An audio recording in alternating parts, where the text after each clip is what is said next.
तो डीसी का अगर सबसे बड़ा कोई दुश्मन है तो वो कोई विलन नहीं बल्कि खुद उसकी पेरेंट कंपनी वार्नर ब्रदर्स है। ऐसा मैं क्यों कह रहा हूँ ये आपको इस वीडियो के एंड तक पता चल ही जाएगा। WB ने खुद ही अपनी इतनी प्रॉफिटेबल सिनेमैटिक यूनिवर्स को खत्म करके रख दिया। मैं बात कर रहा हूँ स्नाइडरवर्स के बारे में, एक ऐसा सिनेमैटिक यूनिवर्स जो कभी कंप्लीट ही नहीं हो पाया, लेकिन आज भी इसके लिए उतना ही क्रेज देखने को मिलता है। एटलीस्ट मुझे तो ऐसा ही लगता है, और शायद मेरे जैसे और भी बहुत लोग होंगे। मुझे स्नाइडरवर्स की सबसे खास बात लगती है जैक स्नाइडर्स विजन, मतलब जिस तरह से उन्होंने इन कैरेक्टर्स को स्क्रीन पर प्रेजेंट किया वो काफी यूनिक था। उनका हर कैरेक्टर पावरफुल, सीरियस और ऑलमोस्ट गॉड लाइक फील होता था, और शायद यही चीज स्नाइडरवर्स को बाकी डीसी एडेप्टेशन से अलग बनाती थी। और इसी वजह से स्नाइडरवर्स खत्म होने के इतने साल बाद भी फैंस इसे भूल नहीं पाए, और अब एक बार फिर स्नाइडरवर्स को लेकर काफी सारे रूमर्स और स्पेकुलेशंस चल रहे हैं। और सबसे इंटरेस्टिंग बात यह है कि इन रूमर्स की वजह और कोई नहीं बल्कि खुद जैक स्नाइडर है। तो आज की इस वीडियो में हम बात करने वाले हैं स्नाइडरवर्स के पॉसिबल रिटर्न के बारे में, कि क्या सच में स्नाइडरवर्स रिस्टोर होने वाली है, और सबसे बड़ा सवाल, क्या वार्नर ब्रदर्स वाकई स्नाइडरवर्स को वापस लाने के बारे में सोच रहे हैं। तो चलिए करते हैं इस बारे में डिटेल में बात। तो सबसे पहले बात करते हैं स्नाइडरवर्स के बारे में। वैसे तो आप सभी ने ये वर्ड कभी ना कभी जरूर सुना होगा, लेकिन अगर आप नहीं जानते तो नॉर्मली स्नाइडरवर्स ओरिजिनल डीसीयू की उन फिल्म्स के लिए यूज किया जाता है जिन्हें जैक स्नाइडर ने डायरेक्ट किया था, या फिर किसी न किसी वे में वो उन मूवीज में इन्वॉल्व थे, जिसकी शुरुआत 2013 में मैन ऑफ स्टील से हुई थी, ताकि लाइव एक्शन फिल्म में मार्वल को एक स्ट्रॉन्ग कंपटीशन दिया जा सके। एटलीस्ट WB एग्जीक्यूटिव्स तो यही चाहते थे, और कमर्शियली देखा जाए तो मैन ऑफ स्टील ने उस टाइम पर काफी अच्छा परफॉर्म भी किया था। लेकिन क्रिटिक्स और कुछ सो कॉल्ड डीसी फैंस को फिल्म का सीरियस और डार्क टोन ज्यादा पसंद नहीं आया, और यहीं से जैक स्नाइडर के विजन को लेकर डिबेट शुरू हो जाती है। खैर, वो सबकी अपनी अपनी पर्सनल प्रेफरेंस हो सकती है, लेकिन क्रिटिसिज्म के बावजूद एक इंटरेस्टिंग फैक्ट ये भी है कि मैन ऑफ स्टील आज भी highest grossing Superman solo film है, और इसी टाइम WB एग्जीक्यूटिव्स अपनी सुपर हीरो टीम को भी जल्दी से जल्दी लाइव एक्शन में इंट्रोड्यूस करना चाहते थे।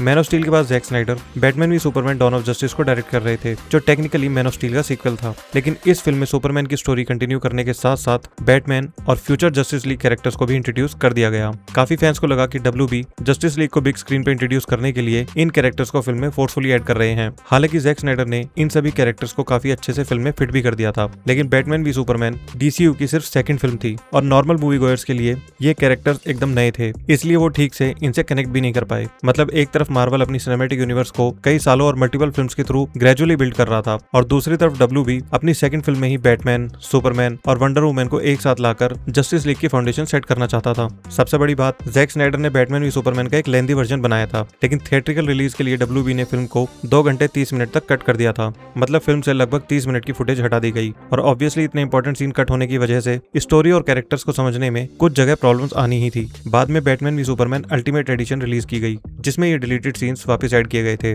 और इंटरेस्टिंगली इस वर्जन को थिएट्रिकल कट के कंपैरिजन में काफी बेटर रिस्पांस मिला, लेकिन तब तक काफी देर हो चुकी थी। थिएट्रिकल वर्जन को क्रिटिक्स से काफी क्रिटिसिज्म मिला, और एक बार फिर मेजर कंप्लेंट वही थी कि ये फिल्म काफी सीरियस और डार्क टोन में थी। इसके बावजूद बैटमैन वी सुपरमैन ने भी बॉक्स ऑफिस पे बहुत अच्छा परफॉर्म किया था।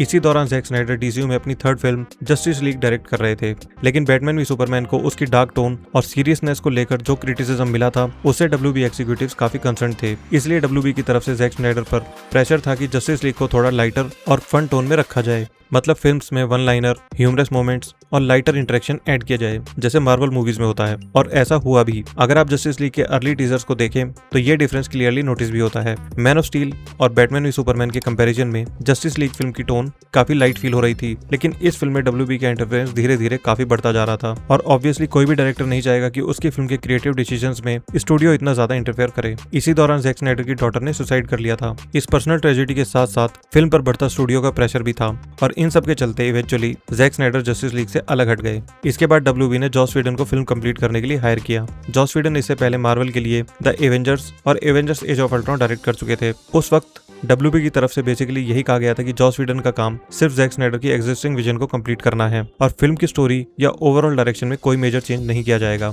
लेकिन जब जस्टिस लीग थिएटर्स में रिलीज हुई तो पता चला इसे बिल्कुल ही चेंज कर दिया गया था, और ये फिल्म बॉक्स ऑफिस पे बस एक डिजास्टर बन के रह गई। ना इसे फैंस ने पसंद किया और ना ही क्रिटिक्स ने, लेकिन कुछ फैंस अभी भी Jack Snyder's original Justice League देखना चाहते थे। वहीं से release the Snyder cut hashtag social media पर वायरल होना स्टार्ट हो गया। जैक स्नाइडर फिल्म से अलग हटने से पहले ही इसे ऑलमोस्ट कंप्लीट कर चुके थे, लेकिन बहुत सालों तक WB स्टूडियोज इससे मना करता रहा कि ऐसी कोई फिल्म एग्जिस्ट ही नहीं करती, लेकिन कुछ लोगों ने कभी इस बात को एक्सेप्ट ही नहीं किया। जैक स्नाइडर खुद भी time to time social media पर अपने ओरिजिनल जस्टिस लीग से रिलेटेड इमेजेस और behind the scenes material share करते रहते थे। इतने सारे ट्रेंड्स, कैंपेन और पेटिशंस के बाद फाइनली WB ने जैक स्नाइडर जस्टिस लीग को रिलीज किया।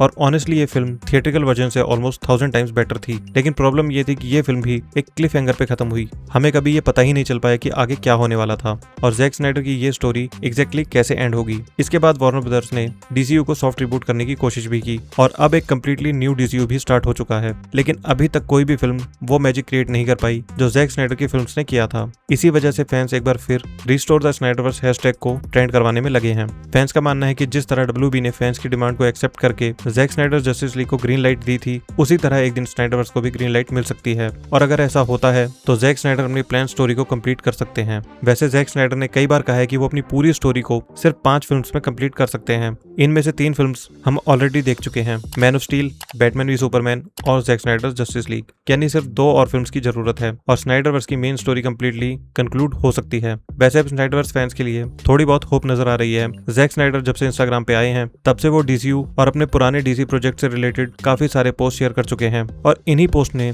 एक बार फिर फैंस के बीच स्नाइडरवर्स को लेकर हाइप क्रिएट कर दी है। वैसे बहुत से लोग अभी भी इस बात को नॉर्मली ही ले रहे हैं, लेकिन जैक स्नाइडर जस्टिस लीग के रिलीज होने से 2-3 साल पहले भी जैक स्नाइडर ने इसी तरह के पोस्ट शेयर करना स्टार्ट किया था और फाइनली WB को वो फिल्म रिलीज करनी पड़ी थी। वैसे इन पोस्ट के अलावा जैक स्नाइडर के रिसेंट पोस्ट ने स्नाइडरवर्स को लेकर बहुत ज्यादा हाइप क्रिएट की है, जिसमें वो WB स्टूडियो लॉट में है। हो सकता है जैक स्नाइडर एंड WB किसी और प्रोजेक्ट पे बात कर रहे हो। तो इस मीटिंग का सिर्फ यही मतलब नहीं है कि स्नाइडरवर्स या DC से ही रिलेटेड हो सकता है जैक स्नाइडर WB के साथ किसी कंप्लीटली डिफरेंट प्रोजेक्ट को लेकर बात कर रहे हो, लेकिन WB और जैक स्नाइडर को एक साथ देखते ही सबसे पहले हमारे दिमाग में सिर्फ DC रिलेटेड प्रोजेक्ट्स ही आते हैं और DC को लेकर इतने सारे पोस्ट के बाद WB से मीटिंग होना कोई नॉर्मल बात नहीं लगती। वैसे जैक स्नाइडर को DC से हटे हुए आज काफी साल हो चुके हैं, लेकिन आज भी उनके नॉर्मल इंस्टा पोस्ट DC को लेकर हाइप तो क्रिएट कर ही देते हैं। इसके अलावा भले ही आप जैक स्नाइडर के फैन हो या नहीं, लेकिन अगर आज की कॉमिक बुक मूवीज को अर्ली DCU फिल्म से कंपेयर करें तो उनमें जमीन आसमान का फर्क है। जैक स्नाइडर की फिल्म के visuals, story telling and action sequences हमेशा से टॉप नॉच रहे हैं और न्यू DCU भी ऐसा कोई मैजिक अभी तक क्रिएट नहीं कर पाई जितनी WB को उससे उम्मीद थी। खैर देखते हैं आगे स्नाइडरवर्स को लेकर क्या न्यूज सुनने को मिलती है, लेकिन मुझे ये उम्मीद है कि एक ना एक दिन स्नाइडरवर्स को रिस्टोर जरूर किया जाएगा। आपको क्या लगता है कमेंट करके जरूर बताएं। तो इस वीडियो को यहीं समाप्त करते हैं और वीडियो पसंद आई हो तो लाइक, शेयर एंड सब्सक्राइब करना ना भूलें। मिलते हैं नेक्स्ट वीडियो में। Thank you.